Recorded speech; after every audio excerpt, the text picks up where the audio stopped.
Voy a pedirles que abran sus Biblias en el libro de Isaías, capítulo 55.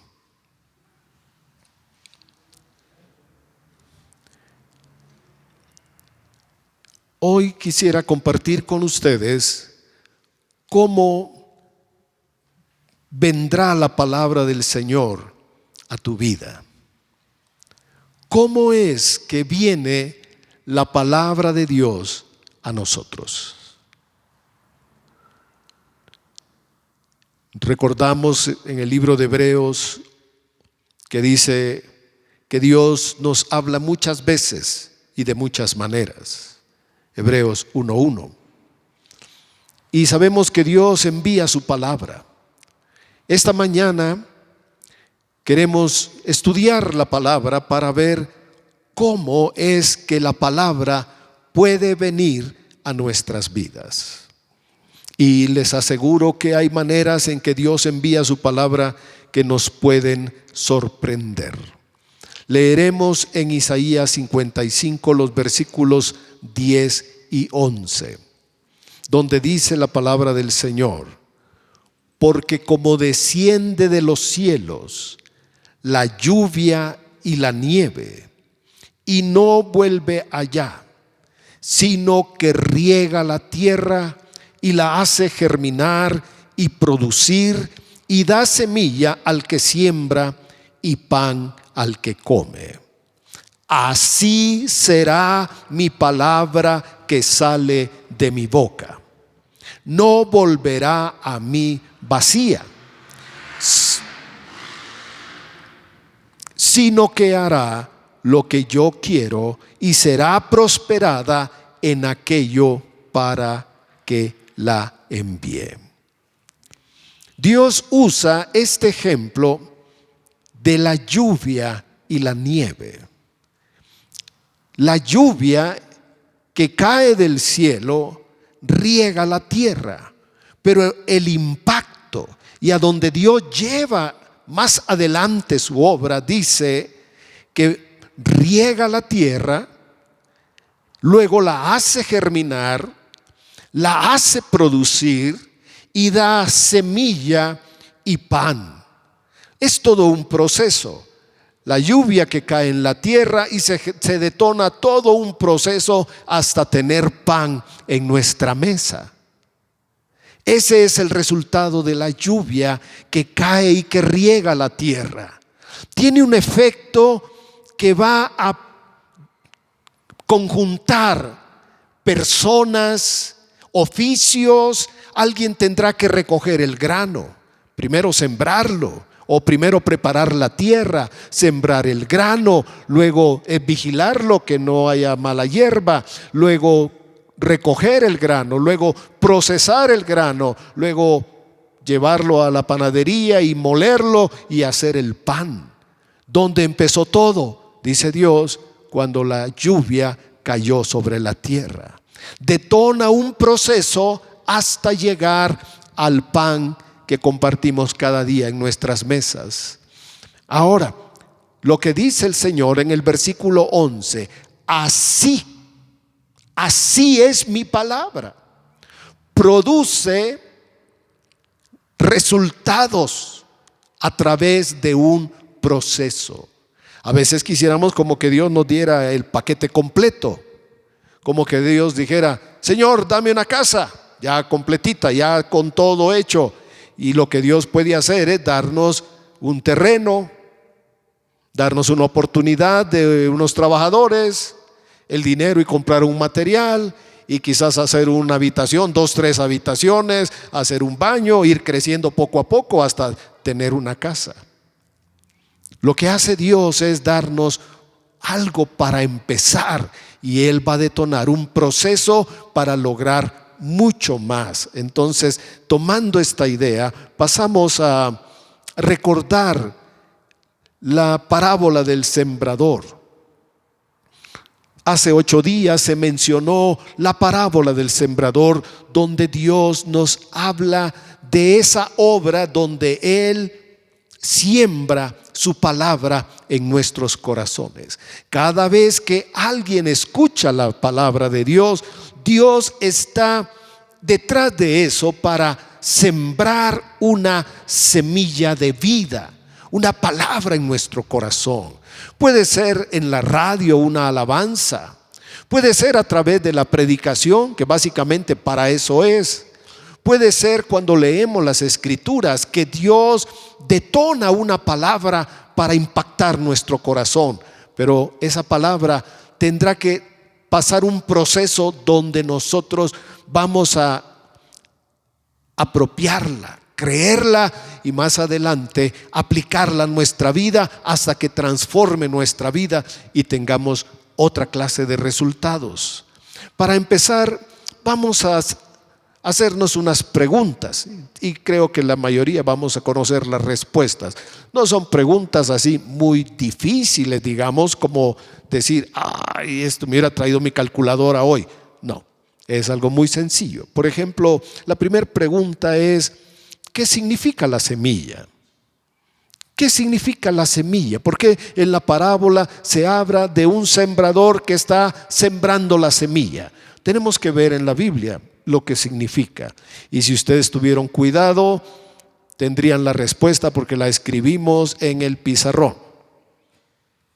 En Lucas capítulo 8 y el versículo 11 dice, esta es pues la parábola. La semilla es la palabra de Dios. ¿Qué es la semilla? ¿Por qué la parábola habla de una semilla? Bueno, era la enseñanza, pero la explicación de la enseñanza es que esa palabra es una semilla. Vamos a decir la semilla del mango. Me imagino que a la mayoría le puede gustar el mango. Esa semilla, cuando se siembra en la tierra, tiene que pasar un proceso para que pueda germinar y entonces pueda romper su cascarita y brotar una pequeña hojita. Pero eso va a crecer, se va a convertir en un árbol capaz de producir muchos más mangos. Así que una semilla tiene el potencial. Si ustedes vieran una semilla dirían, ay pastor, pues yo solo veo una semilla, yo no veo nada, yo las semillas las tiro. Pero alguien puede tomar la semilla y plantarla. Y cuando tenga otra cosecha toma esas semillas y las planta. ¿Y qué podría tener? Todo un campo. Hay campos de mangos, hay campos de plátanos, hay campos de todo. Y todo empezó con una pequeña semilla. Mateo dice que es la palabra del reino. La semilla es la palabra del reino. Nos habla ya del rey, de su palabra, que esa pequeña semilla es una palabra del rey, del reino. Y Lucas nos dice, la semilla es la palabra de Dios. Cada vez que se anuncia la palabra, Dios está tratando de depositar una semilla en nuestros corazones. Así que no nos está dando todo de una sola vez. Nos está dando una semilla para que nosotros la cuidemos, para que nosotros la abonemos y la meditemos, la guardemos en nuestro corazón hasta que eso crezca y pueda dar fruto. Así que no es algo que ya, ahí está la semilla y ya, no. Es algo que se siembra, que hay que cuidar, que nosotros de una manera intencional vamos a cuidar, guardar, atesorar hasta que esa palabra dé fruto en nuestra vida. No quiere decir que nos quedamos inactivos. Puede ser que nos regalen una semillita, la guardamos, la ponemos en un cajón y nunca va a crecer. Han encontrado en las ruinas de Egipto y de la tierra de Israel semillas que fueron guardadas en la antigüedad y que después de unos 2500 años las han sembrado y han germinado y han vuelto a dar vida otra vez. Ese es el poder que tiene una semilla. El hecho de que sea pequeña no la debemos menospreciar. La segunda pregunta es, ¿quién siembra la semilla? Mateo 13:37 nos da la respuesta. Nos dice: el que siembra la buena semilla es el Hijo del Hombre, Jesús. Jesús es el que vino para sembrar la palabra en nuestros corazones. Jesús.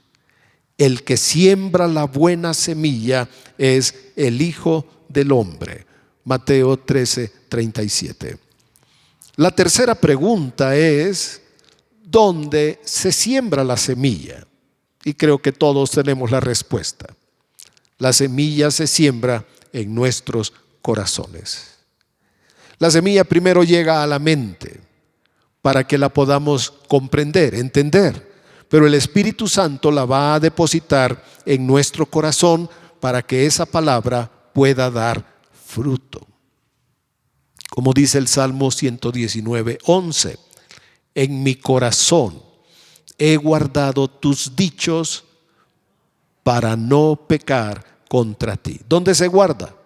En un cajón, la mesita de noche, en la sala. La palabra se guarda en nuestros corazones, porque es en el corazón donde la palabra provoca un efecto,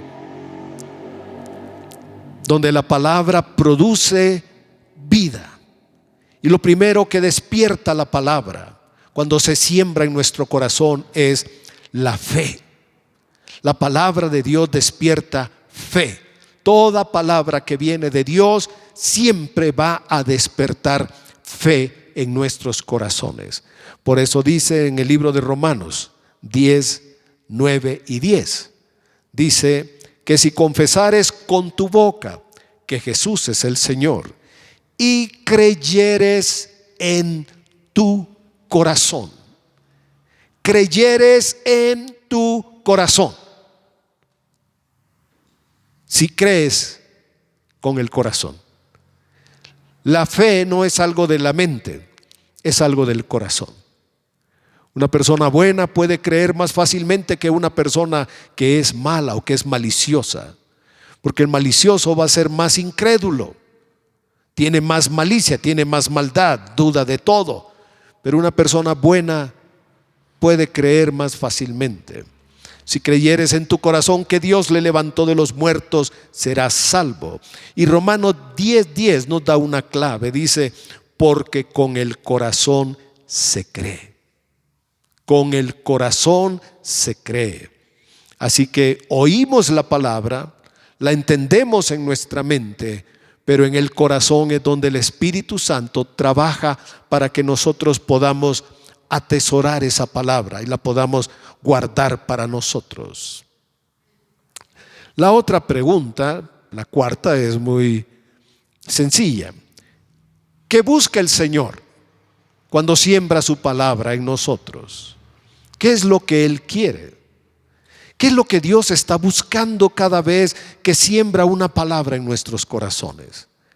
Él está buscando que nosotros demos ¿qué? Fruto. Porque toda persona que siembra lo hace para tener una cosecha. Nadie siembra algo para decir, bueno, a ver qué pasa. Cuando se siembra algo es porque se espera tener un resultado. Si ustedes siembran las semillas de una flor, ustedes esperan que esa plantita va a crecer y va a adornar su casa. El campesino siembra la tierra pensando que va a tener una buena cosecha, que parte de eso le va a servir para comer y parte la va a vender. Así que puede sobrevivir sembrando la tierra. Lo mismo Dios, cuando Dios siembra es porque Él quiere tener una cosecha. Así que esto nos está sirviendo para tener la idea de este proceso de la semilla. La palabra es la semilla, la siembra el Hijo y la siembra en nuestros corazones para que tengamos fruto. Amén. Ahora, Vamos a entrar en el tema. ¿Cómo es que viene la palabra? Ya dijimos con la idea de la parábola que la palabra viene como una semilla a tu vida. Viene como algo pequeño. Viene como algo que pudiera parecer insignificante, pero es una semilla que tiene el potencial de crecer y dar mucho fruto. Amén. Ahora, ¿cómo viene? ¿Cómo es que se presenta la palabra de Dios para nosotros? Sabemos que Dios habla de muchas maneras y voy a usar unas maneras que son naturales, porque Dios habla de maneras sobrenaturales, a través de sueños, visiones, por el Espíritu Santo. Dios puede hacer cosas extraordinarias para hablarnos, pero me quiero concentrar con ustedes en las formas más naturales en que Dios nos habla. Y número 1, 2 y 3 lo vamos a poner juntos. Dios nos habla a través de mandamientos, estatutos y decretos. Y están juntos en algunos versículos. Estas palabras aparecen muchas veces en la Biblia, pero hay unos versículos donde aparecen juntos, entonces tomé solamente estos versículos, pero si ustedes buscan en una concordancia mandamientos y les va a aparecer un montón de versículos. Vamos al libro del Deuteronomio, capítulo 6 y versículo 1. Así que la primera forma como viene la semilla de Dios es a través de mandamientos. Estatutos son cosas que Dios establece. Decretos son cosas que Dios determina sin preguntarnos a nosotros. En Deuteronomio 6:1 dice así: estos pues son ¿qué? Los mandamientos, estatutos y decretos que Jehová vuestro Dios mandó que os enseñase, para que los pongáis por obra en la tierra a la cual pasáis vosotros para tomarla. En este mismo capítulo, el versículo 17 nos dice: guardad cuidadosamente que los mandamientos de Jehová vuestro Dios, aquí aparece otra palabra, sus testimonios y sus estatutos. Aquí nos apareció, pero lo vamos a ver después, lo de testimonios. Capítulo 7 y versículo 11 del mismo libro. Guarda por tanto que los mandamientos, estatutos y decretos que yo te mando hoy que cumplas. Y si damos una vueltecita más adelante al capítulo 8, verso 11: cuídate de no olvidarte de Jehová tu Dios para cumplir ¿qué? Sus mandamientos, sus decretos y sus estatutos. Sus mandamientos nos tomaría más tiempo para ver que hace una referencia a los 10 mandamientos. Son cosas que Dios mandó determinadamente sobre su pueblo. Son las condiciones del pacto. Cuando Dios hizo un pacto con Israel, estableció 10 condiciones, 10 mandamientos. No son sugerencias, no son como que quedara a nuestro criterio cumplirlas o no cumplirlas. Son mandamientos que Dios determinó. Los estatutos son como cuando se hace una alianza y se determinan los estatutos. En los hogares podemos tener estatutos, aunque no los llamemos así, ¿verdad? Pero las mamás pueden poner reglas y decir, si sirvo la comida y llamo, solo llamo una vez, y el que quiera venir, que venga y coma, y el que no, no. Y eso es como un estatuto, algo que se determina en el hogar. Y aquí Dios lo determina. Dios ha establecido estatutos en nuestra relación con Él. Y los decretos son las cosas que Dios determina. Por ejemplo, Él decretó que se celebrara la Pascua. No le preguntó a Israel: oigan, ¿estarían ustedes de acuerdo de que hagamos una celebración con un corderito y ustedes lo matan y se lo comen? Dios no le consultó al pueblo. Dios le dijo: ustedes van a celebrar la Pascua. Punto. Es un decreto del Señor. Entonces Dios nos habla. Cuando vamos a leer la Biblia, vamos a encontrar mandamientos, estatutos y decretos. Y más cosas que son, cada una tiene una diferencia. Se los doy juntos porque así nos aparece en la Escritura. Número 4, ordenanzas, órdenes que Dios da a veces, y también leyes. Número 5, leyes. Y vamos a Éxodo, segundo libro de la Biblia, capítulo 18, donde Moisés habla con su suegro Jetro y le explica, le dice: cuando tienen asuntos, versículo 16, 18, 16 de Éxodo, vienen a mí y yo juzgo entre el uno y el otro. Y mi trabajo, dice él, declaro las ordenanzas de Dios y sus leyes. Entonces dice el verso 20, y enseña a ellos las ordenanzas y las leyes, y muéstrales el camino por donde deben andar y lo que han de hacer. Las leyes no tienen que ver, por ejemplo, con los 10 mandamientos, sino tendría que ver con la compra de esclavos, la venta, los negocios, todas las cosas que ellos hacían, que Dios les puso reglas, leyes, cómo deberían hacer las cosas. Hay algo importante que vamos a considerar, número 6, son testimonios, son las cosas que Dios ha hecho y las deja para hablarnos. Los testimonios son las cosas que Dios ha hecho y Él está buscando hablarnos de esa manera también.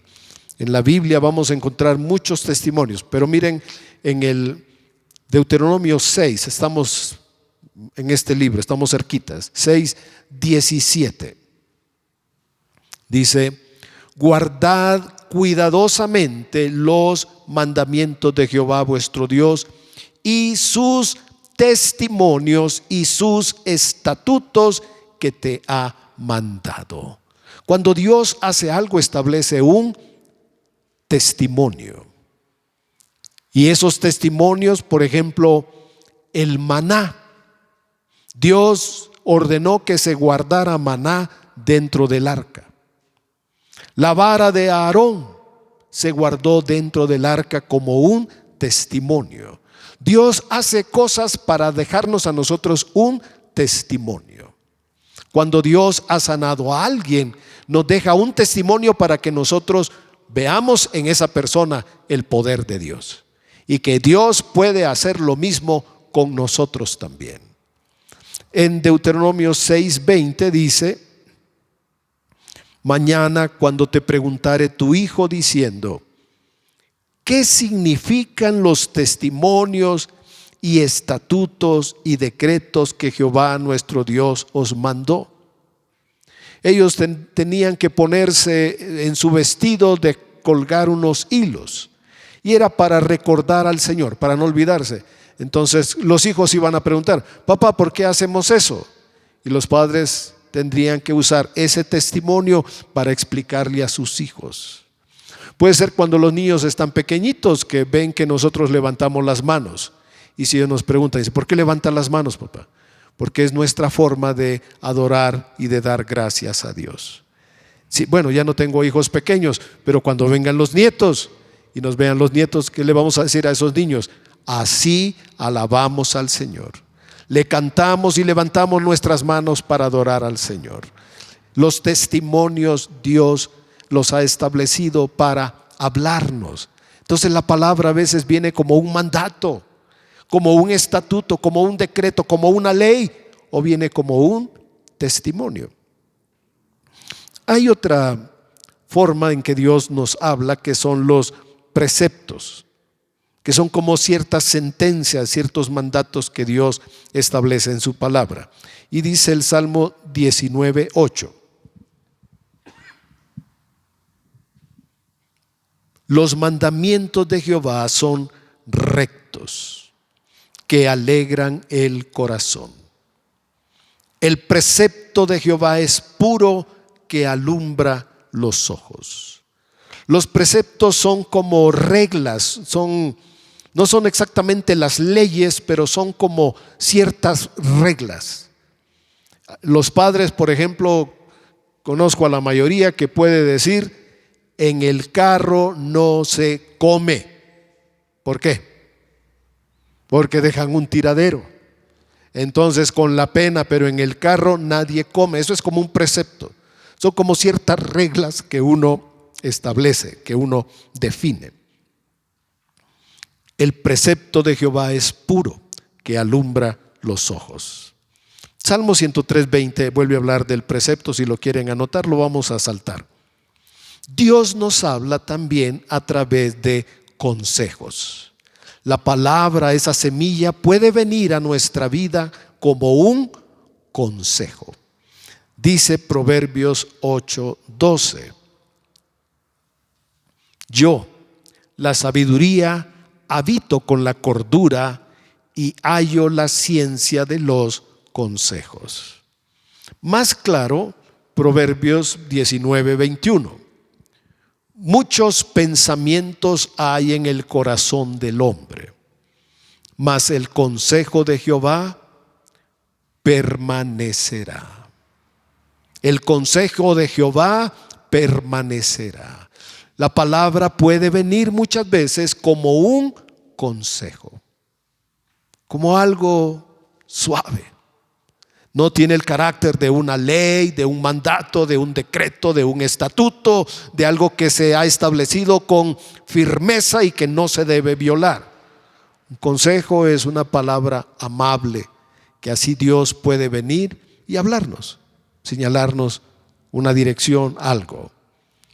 Isaías 25:1 dice: Jehová, tú eres mi Dios, te exaltaré, alabaré tu nombre, porque has hecho maravillas. Tus consejos antiguos son verdad y firmeza. Así que Dios nos puede hablar a través de consejos. Ya cambió el tono, ¿verdad? Primero eran ordenanzas, decretos, mandamientos, estatutos, leyes, y ahora está suavizando un poco. Dice: también te puedo hablar a través de un consejo. Creo que en una amistad a veces uno siente como la necesidad de darle un consejo a un amigo que uno ve que está mal, y uno tiene que darle un consejo. Dice: oye, ya deja eso, mejor haz esto. Cuando alguien toma, los amigos que le dicen: ya no tomes, mira lo que está pasando. Le están dando consejo. Así Dios nos puede dar una palabra como consejo. Número 9, y le pongo el 10 porque van de la mano, van juntos. Dios nos habla también a través de exhortaciones y ruegos.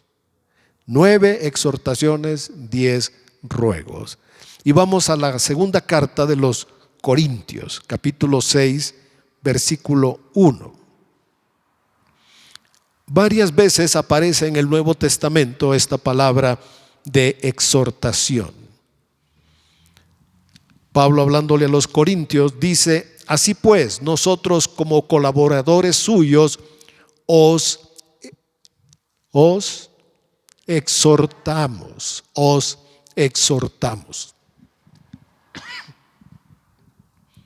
Y primera de Tesalonicenses 4:1 dice: por lo demás, hermanos, os rogamos y exhortamos en el Señor Jesús. Aquí está usando las dos palabras: les rogamos, les exhortamos. Primero un consejo, ahora es una exhortación y un ruego. Cuando no se atiende el consejo, cuando uno habla y dice: mira, haz esto, ve por aquí, haz acá, haz allá, entonces viene la exhortación. La exhortación es una palabra de volver al consejo. Y si la persona no lo sigue, entonces es como el ruego. Por favor, considera esto. No hagas esto. Mira esto. Te ruego. Llega temprano. Ya no hagas esto, ya no hagas lo otro. Te lo ruego. A veces Dios así nos habla. A través de un ruego. Puede ser especialmente en el caso de los padres que le ruegan a los hijos sobre ciertos asuntos. ¿Qué más encontramos en la Biblia? Ejemplos. En San Juan 13:15, Jesús dice: ejemplo os he dado. Dios nos puede hablar a través de un ejemplo. Cuando vemos quizás una familia, quizás un joven, la actitud servicial de alguien nos está dando un ejemplo. Cuando vemos a alguien que ama la palabra de Dios, nos está dando un ejemplo. Cuando alguien está comprometido con la fe, nos está dando un ejemplo. Ya no está mi hermano Cipriano, pero estuvimos en su casa el jueves en la noche. La hermana falleció el miércoles, se estuvo velando el jueves y se sepultó el viernes.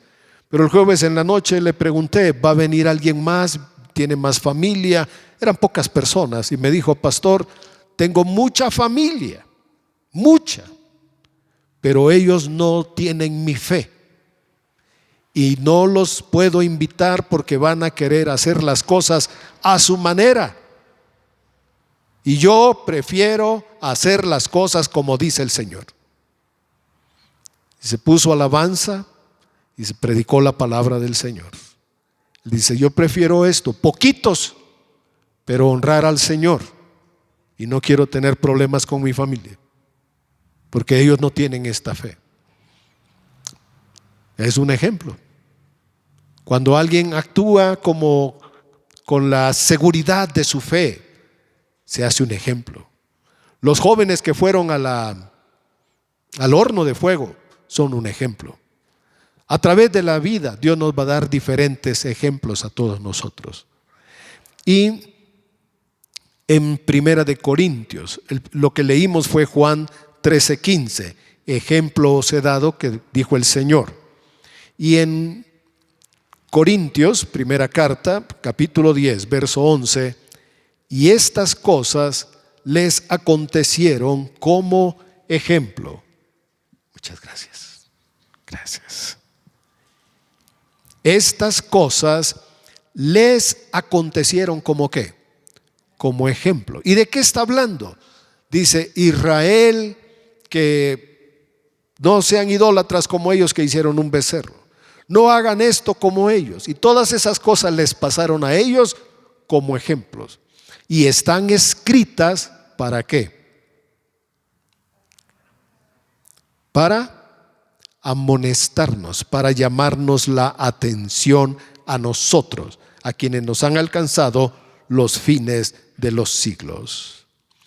Algo más que Dios usa son las amonestaciones y advertencias.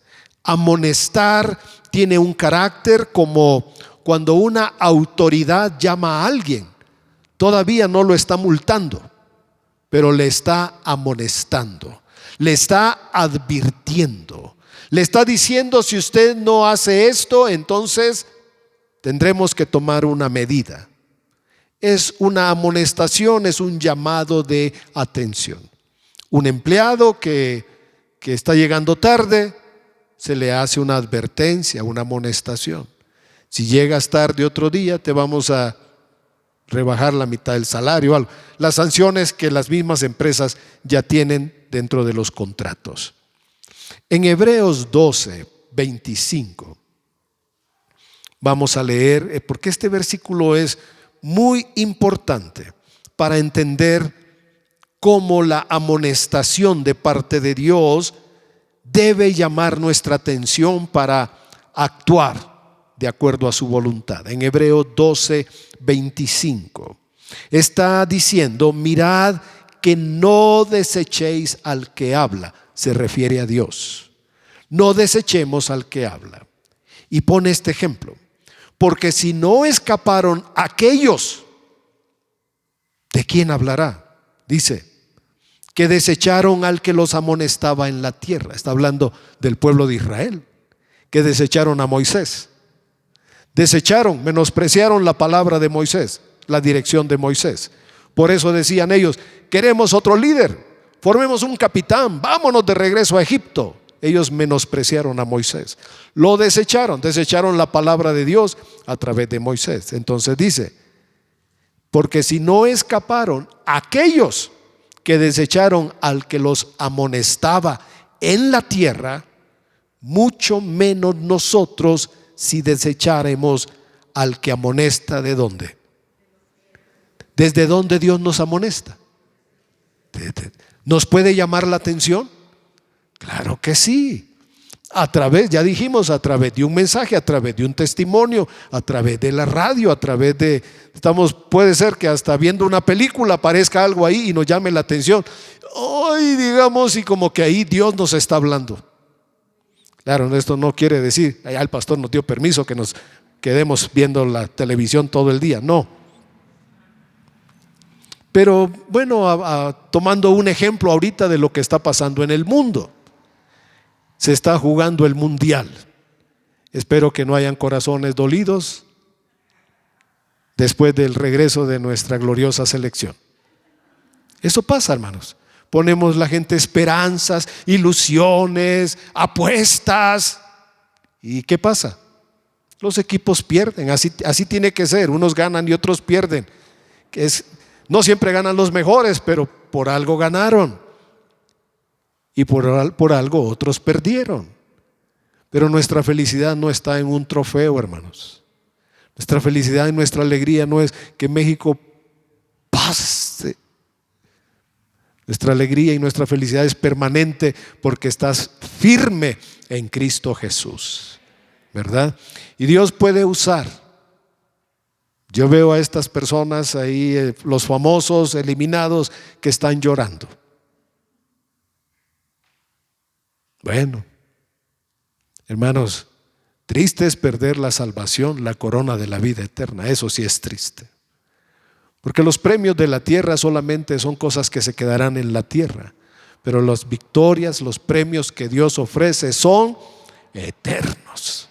Y Dios nos ha ofrecido una corona de vida para que estemos con Él para siempre. Amén. Entonces, ¿qué dice Hebreo? Miren, dice: no desechemos al que nos está hablando, porque si cuando estaba en la tierra los castigó, no escaparon, dice, menos nosotros si desechamos al que amonesta desde los cielos. Así que Dios desde los cielos nos llama la atención. Amén.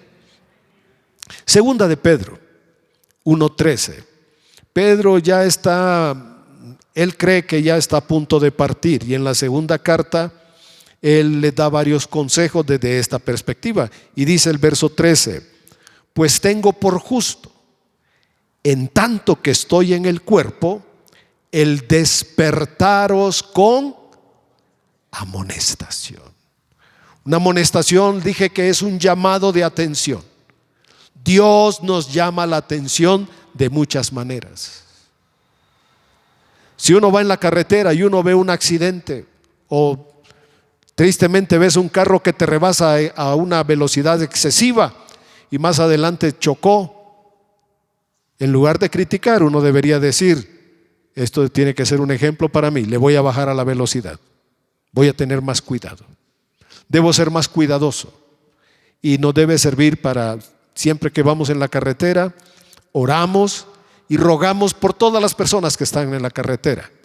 Puede ser que ese sea su último viaje, y nosotros oramos. Cuando hay un accidente, siempre debemos pedir misericordia por esas personas.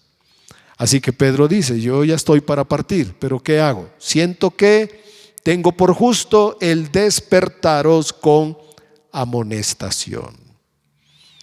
Algo evidente, vamos a Romanos 15:4. Número 13 es que en las Escrituras vamos a encontrar muchas enseñanzas. Cuando viene la palabra de Dios a nuestra vida, viene para enseñarnos. Y dice Romanos 15, verso 4: porque las cosas que se escribieron antes, alguien ya lo tiene, para nuestra enseñanza se escribieron. Toda la Biblia es un libro de enseñanza. Cuando leemos la historia de Abraham y de Sara, ahí hay enseñanza. Cuando leemos la vida de Isaac, ahí hay enseñanza. Cuando leemos la historia de Jacob y de sus hijos, allí también hay enseñanza. Leemos Jueces, hay enseñanza. Cada hoja que abramos de la Biblia, siempre hay una enseñanza. No puede decir uno: pastor, ya estuve leyendo aquí, no encuentro nada que pueda aprender. Estamos mal, porque Dios siempre toma la escritura para nuestra enseñanza. Ahora, dentro de estas enseñanzas hay unas historias que son muy especiales, muy particulares. Y quisiera decir algo. Por ejemplo, Mardoqueo, en el libro de Esther, fue un hombre que escuchó de un atentado contra el rey. Él se lo dijo a Esther, Esther se lo dijo al rey, se hizo una investigación y se hallaron que era cierto lo que él había escuchado. Pero no se hizo nada. ¿Cuál es la lección? Mardoqueo hizo el bien. ¿Tuvo recompensa? No. ¿Alguien lo reconoció? No. ¿Alguien lo felicitó? No. Pero cuando Dios movió las piezas y Amán había tramado destruir al pueblo, se le fue el sueño al rey. Y el rey dijo: tráiganme las memorias, quiero que me lean ahí qué ha pasado. Y ahí se encontró del atentado contra él. Y el rey dijo: ¿y qué se hizo con este hombre? Dijeron: vamos a ver, ¿recompensa? No. ¿Algún regalo? No, nada, no se hizo nada. Digo el rey: qué pena, ese me salvó la vida y no se le ha dado nada. Y se une cuando la reina Esther descubre a Amán, y resulta que Esther es sobrina de Mardoqueo.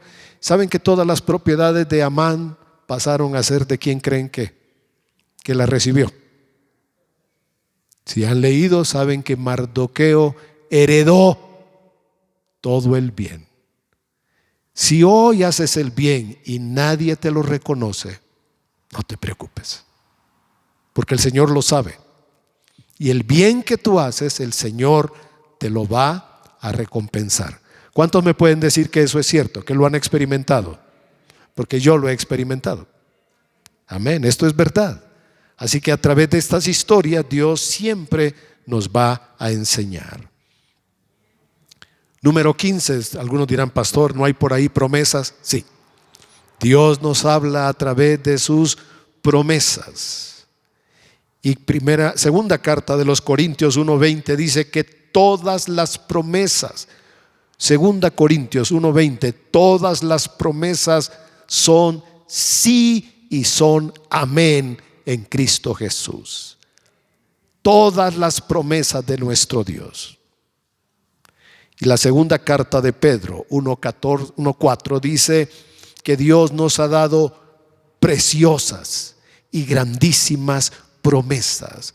Como viene la palabra del Señor, como un mandato, como un estatuto, como un decreto, como una ley, una ordenanza, pero viene como un consejo, como una exhortación, como un llamado de atención, como un precepto, como un consejo, un ruego a veces. Y también Dios nos habla a través de sus promesas. Y ahí es donde Dios se compromete de hacer lo que Él ha dicho que va a hacer en nuestras vidas. Ahora dejé la cereza del pastel para el último. Número 16. Dios nos puede hablar de maneras inesperadas, de maneras que no te imaginas. Dios puede disfrazar las circunstancias para llamar tu atención.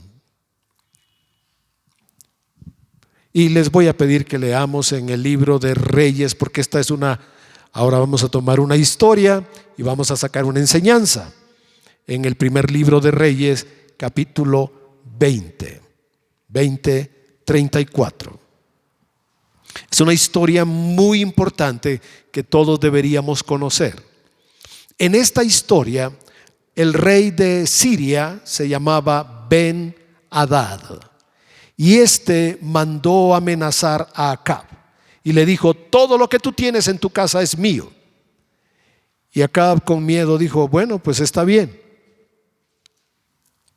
tus mujeres, tus hijos, tus tesoros, todo es mío. Y Acab se sometió a esas palabras. Solo era un mensaje, solo fue que mandó un mensajero que dijera eso.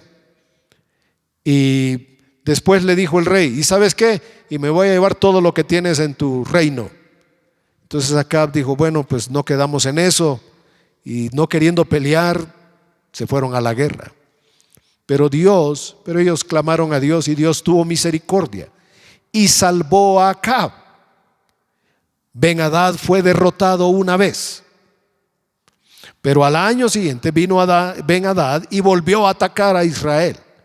Y otra vez Dios le dio la victoria. Cuando Dios le dio la victoria, Acab cometió un error. Hizo pacto con su enemigo, con alguien que te quiere quitar todo, con alguien que era malo. Acab lo perdonó, Acab le hizo pacto con él, lo dejó ir en paz. Acab necesitaba una lección de parte de Dios, y Dios se la dio. Y ahora vamos a ver cómo fue que Dios le habló a Acab. Dice, aquí está hablando Acab: las ciudades y le dijo Ben-Hadad, este es Ben-Hadad, después habla Acab: las ciudades que mi padre tomó al tuyo, o sea que esto ya venía de familia, yo las restituiré, y haz plazas en Damasco para ti, como mi padre las hizo en Samaria. Y yo, dijo Acab, te dejaré partir con este pacto. Hizo pues pacto con él y le dejó ir. ¿Qué tenía de malo?, dirán algunos. Pues que era su enemigo, y que no era solo enemigo del rey, era enemigo del pueblo de Dios. Y el profeta se fue. Me salté al 38. Y el profeta se fue y se puso delante del rey en el camino. ¿Y qué hizo? Se disfrazó el profeta, poniéndose una venda sobre los ojos. Y cuando el rey pasaba, él dio voces al rey y dijo: tu siervo salió en medio de la batalla, y he aquí que se me acercó un soldado y me trajo un hombre diciéndome: guarda a este hombre, y si llegare a oír tu vida será por la suya, o pagarás un talento de plata. Y mientras tu siervo estaba ocupado en una y en otra cosa, el hombre desapareció. Y entonces le dejó pues al rey que hablara, y el rey le dijo: esa será tu sentencia, tú la has pronunciado. Pero él se quitó de pronto la venda de sobre sus ojos, y el rey de Israel conoció que era un profeta.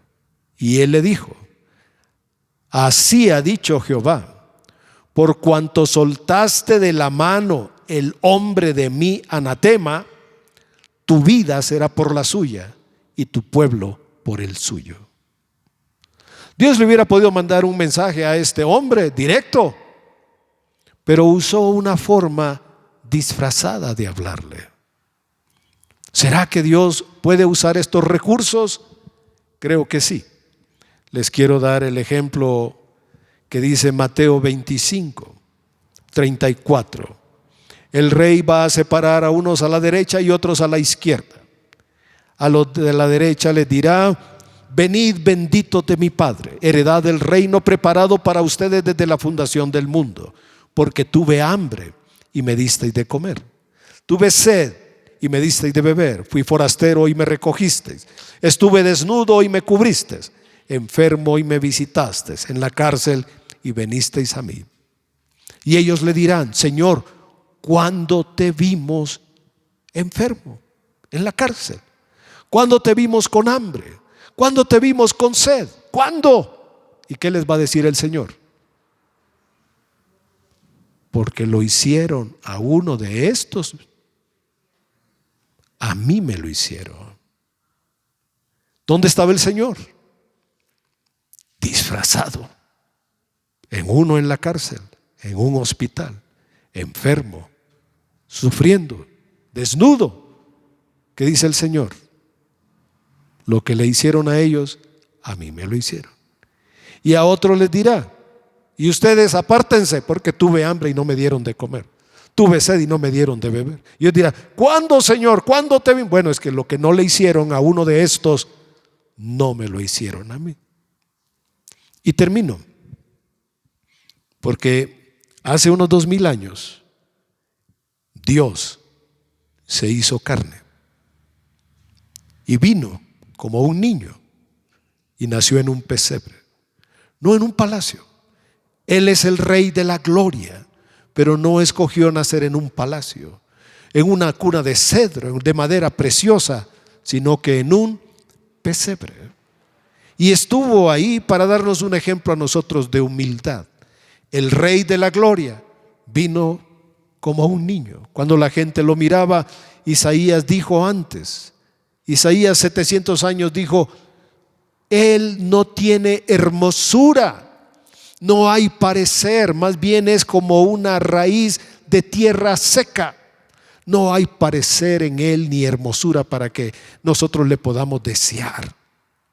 Ese es nuestro Señor, hermanos, que nos puede hablar de una manera que no nos damos cuenta. Y creo que esta es la más difícil, porque siempre deberíamos estar alertas, porque Dios nos puede hablar en el momento menos pensado.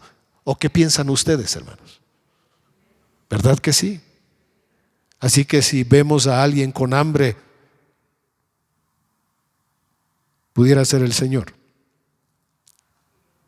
Amén. Por último, ¿cómo debemos recibir la palabra, hermanos? Creo que la actitud de nuestro corazón y la intención de qué vamos a hacer con la palabra que recibimos. Dios nos manda su palabra como una ley, como un estatuto, como un decreto. Nos manda su palabra como un consejo. Nos manda su palabra como un precepto, como una exhortación, como un ruego, como un consejo. Pero Dios también puede marcar una advertencia y puede hablarnos de formas en que nosotros no nos damos cuenta que era Él quien nos estaba hablando. Por eso debemos estar alertas, con una buena actitud. Y quiero decir de la actitud 3 cosas. Con fe, porque la palabra de Dios la debemos recibir con fe. Número 2, con humildad, porque no sabemos a través de quién Dios nos puede hablar. Un niño, una caricatura, un libro.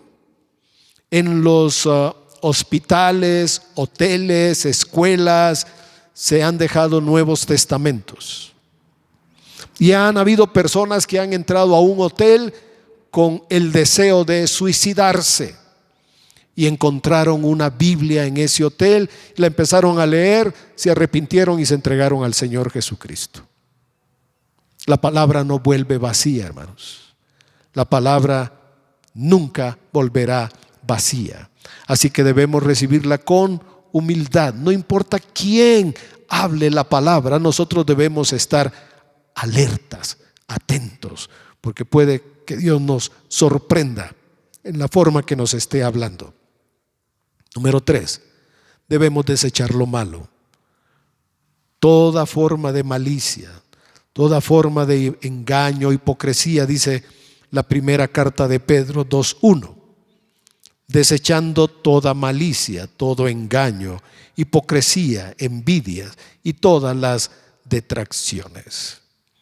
Y al hablar de intencionalidad, como se dijo hace 8 días, debemos tener un deseo de obedecerla, Debemos tener un sincero deseo de obedecer la palabra de Dios. Como dice Santiago, sean hacedores, no solamente oidores.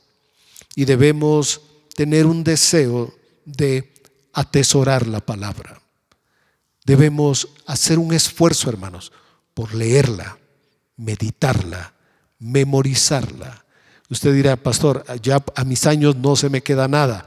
Quiero decirte que precisamente si memorizamos, leemos una vez, volvemos a leer, memorizamos un versículo, ¿sabe qué le va a pasar a nuestro cerebro? Se va a activar. Las neuronas se van a activar. Nuestra mente volverá a ser más lúcida, más clara. Consejo que no está en la Biblia, pero que es sano: bájele al azúcar, a la concha, al pan dulce, y va a ver que el cerebro funciona mejor cuando tiene menos azúcar de este tipo de azúcar.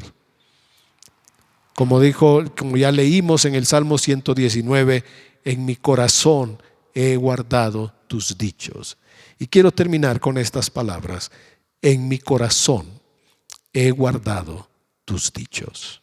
Que podamos decirlo, hermanos, que realmente nosotros podamos decir: he guardado en mi corazón las palabras de Dios.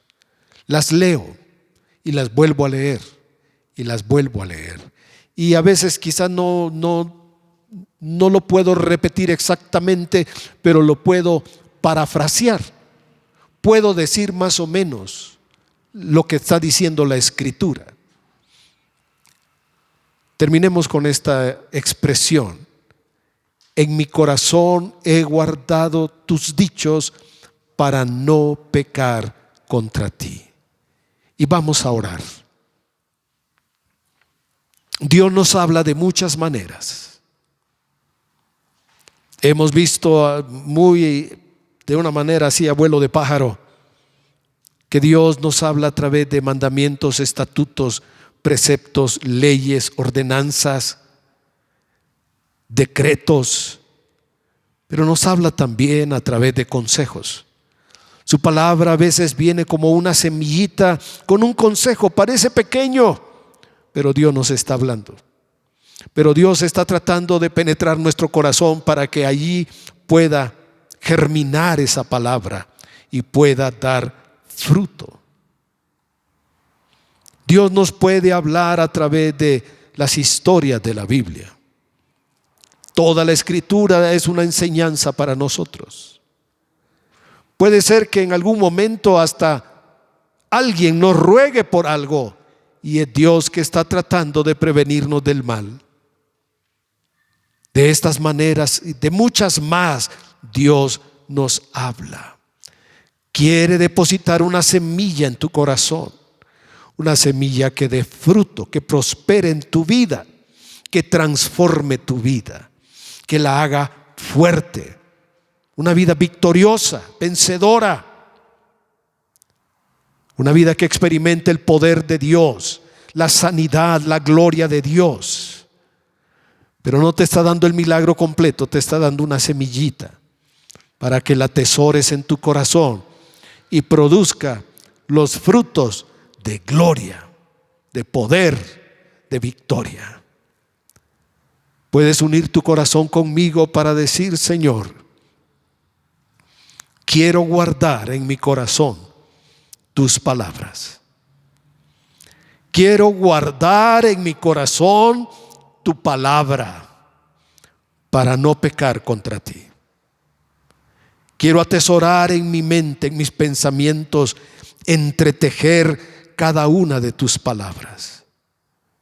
En el nombre de Jesús, ayúdanos a ser hombres y mujeres, jóvenes, niños, adultos, que tenemos tu palabra atesorada en nuestros corazones.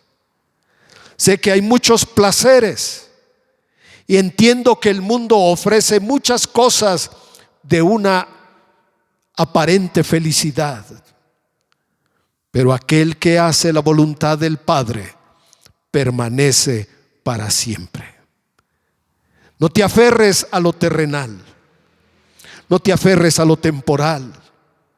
No te aferres a aquello que va a desaparecer.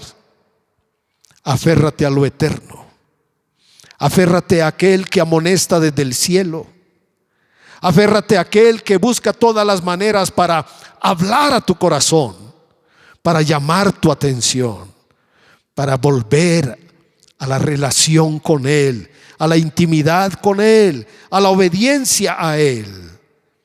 Padre, en el nombre de Jesús, haznos hombres y mujeres conforme a tu corazón. En el nombre de Jesús. Amén. Amén. Así sea. El Señor nos ayude a cada uno de nosotros, que podamos, el mayor tesoro de nuestra vida, hermanos, esté en nuestro corazón. Amén.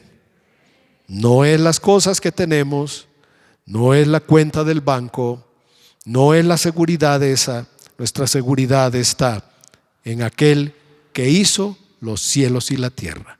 Y de ahí es donde viene nuestra ayuda, nuestro socorro, nuestro pan de cada día. Que Dios les bendiga, hermanos. Que tengan estos días buenos. Están fríos, hay que cuidarse, pero días para honrar al Señor con todo lo que ustedes hacen. Muchas gracias por apoyarnos con las sillas. Que Dios les bendiga a todos.